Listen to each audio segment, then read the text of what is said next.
saying just like Tribhuvanatha Prabhu, who's very greatly loved devotee. He was an orphan from Dublin, and he didn't have any education or anything.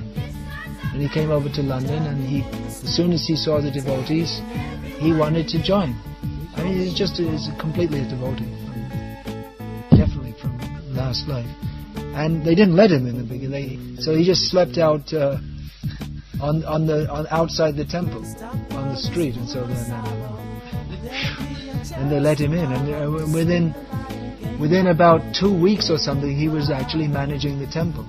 He didn't have the post of temple president, but he was doing so many services and organizing, and not by, you do this, but he was so enthusiastic to serve, and then the responsibilities naturally fell onto him, and he took it up in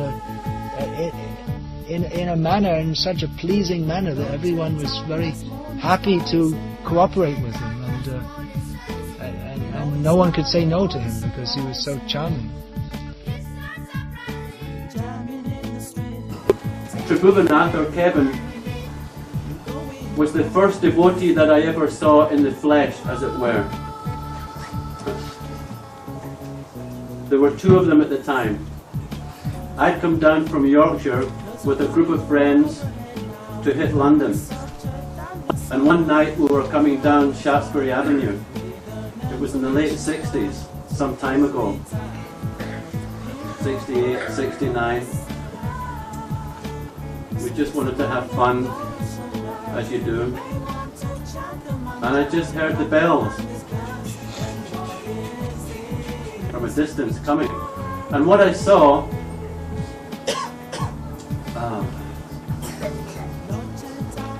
I just saw this one person followed by another one, sweating, dripping with sweat.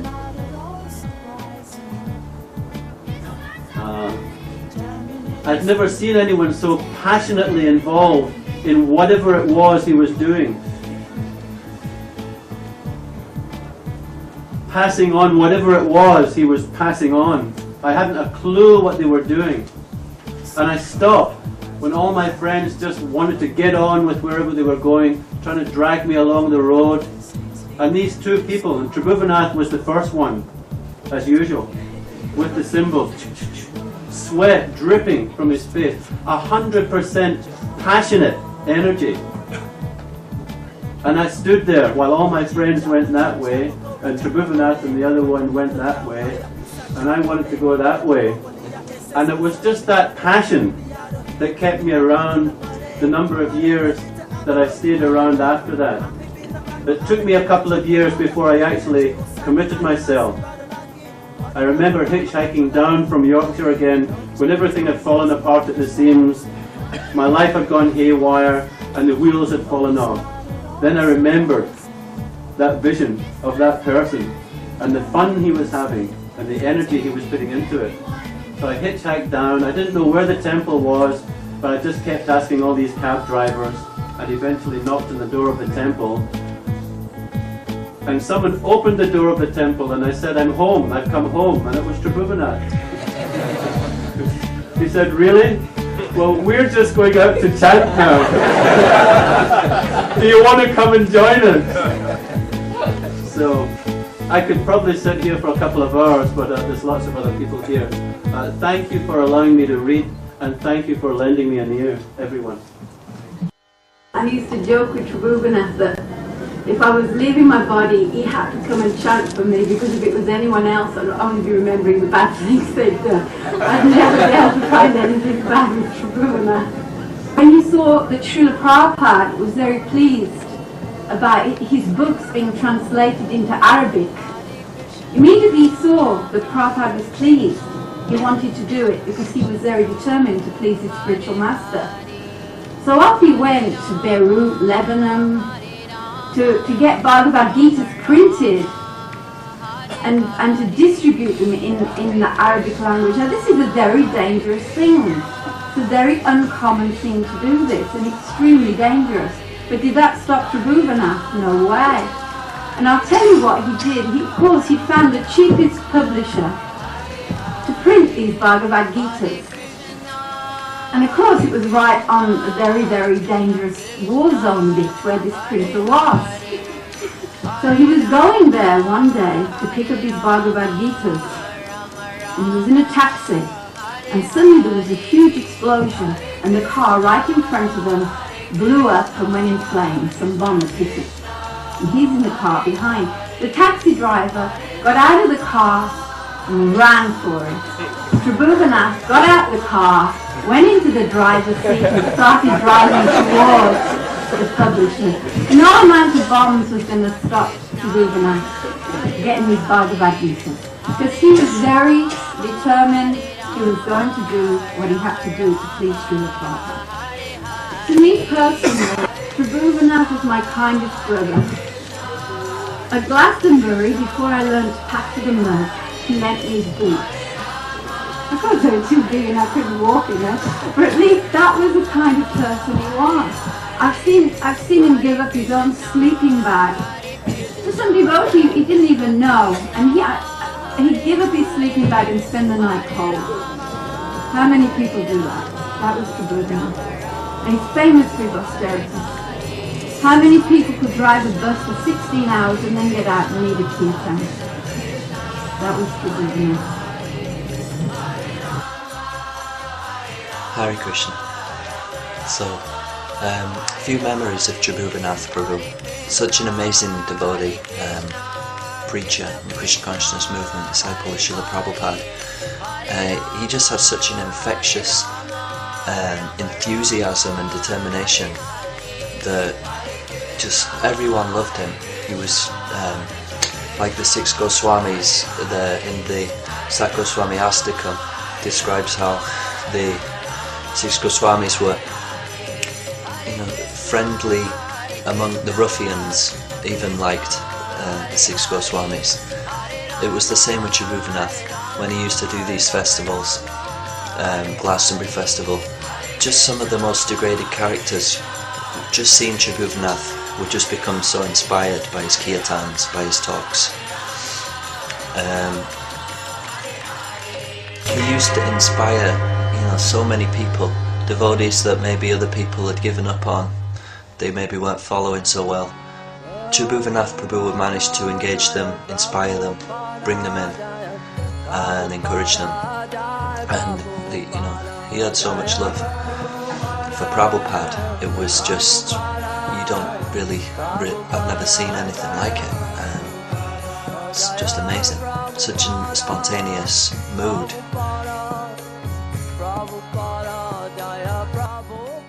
You were always an independent devotee, Tribhuvanatha, and full of surprises. You were unpredictable because you made your own plans to serve Prabhupada and Krishna in the way that only you knew or even dared. Even down to the last. You did it your way. You took us all by surprise and you quietly slipped away, far from the crowds who so unsettled you. Your independence made you an exciting person to be with. Your relationship with Prabhupada was so real to you that it became real for whoever was with you as well. I felt nearer to Prabhupada when I was with you. That independence was really a complete dependence on Krishna, but it was not always understood, especially by managers who tried to control them. They didn't know that you got your orders from Prabhupada. When I first joined the temple, I often used to hear you say, Prabhupada says, and then you would quote an instruction, always a suitable saying for the occasion. You spoke with such authority that I believed you must have spent a lot of time with Prabhupada. So one day I asked you, when had you heard all these things that Prabhupada says? You were surprised. I haven't met Prabhupada yet. But I've read all these things in his books, as if it were obvious. Yet though we all read the same books, you seem to know Prabhupada in a way that others didn't. With you, Prabhupada came to life.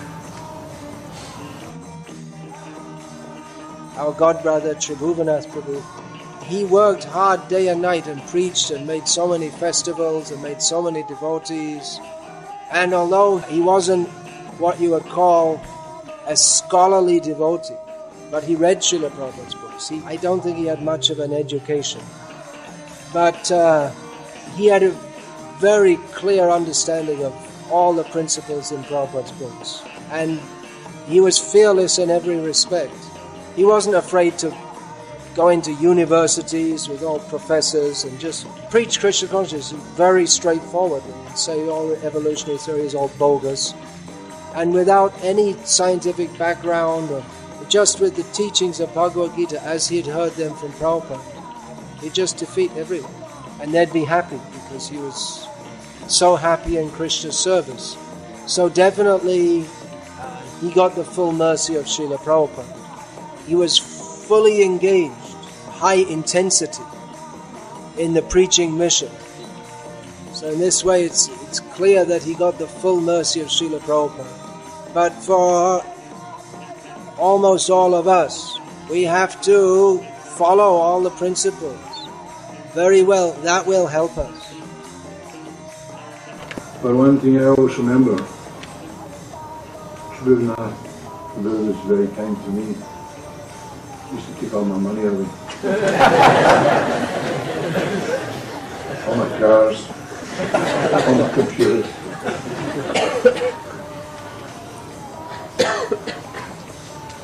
But one thing he never minded, that because you knew if there was anyone who was going to use this in the proper way, was him.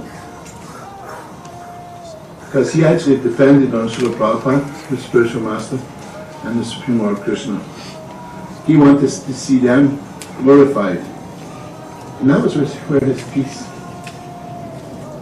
of mind, his big, soft, all-encompassing heart came from. That faith, that deep devotion to his Lord and Master.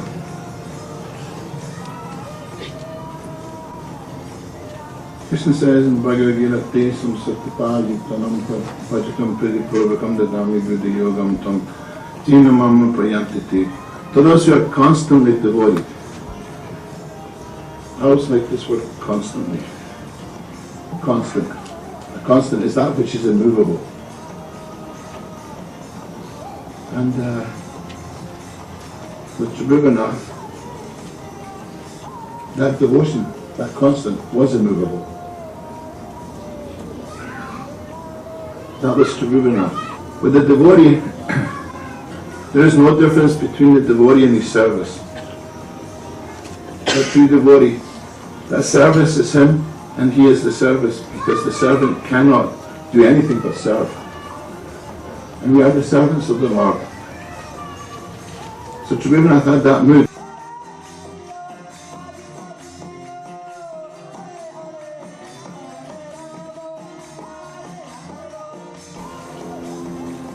After you learned you had cancer, you came to see me. It really came as a surprise to me to discover how humble your opinion was of yourself. You thought Krishna was teaching you a good lesson. I'm not frightened of anything, you said. That's my problem. I'm too hard-hearted. And Krishna had sent you your illness to soften your heart. That's what you believed. Only the soft-hearted can serve Radharani, you said. In the end, when your body was frail, your spirit shone stronger than ever. You were joyful, totally without fear, and your eyes sparkled.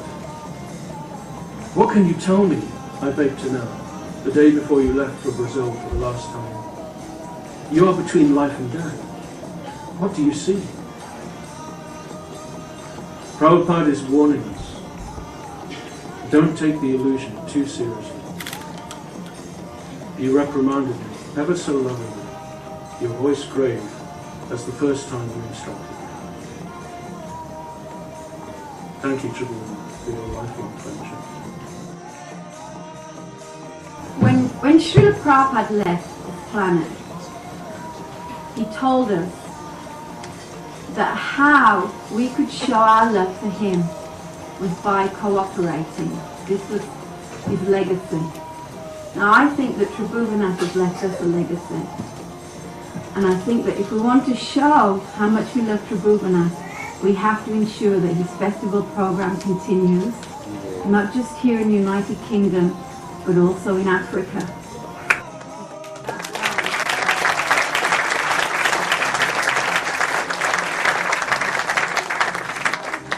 That way we'll really show how much we love Tribhuvanatha.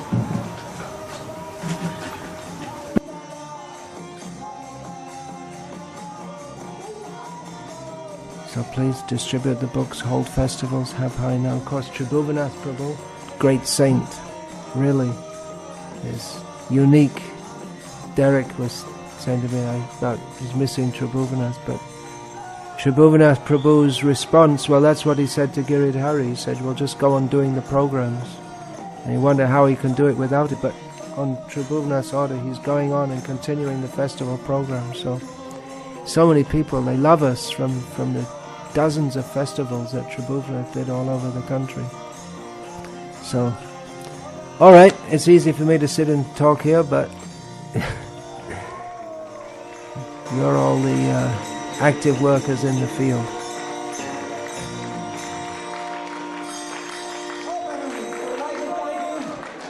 It's been a very wonderful audience. I like the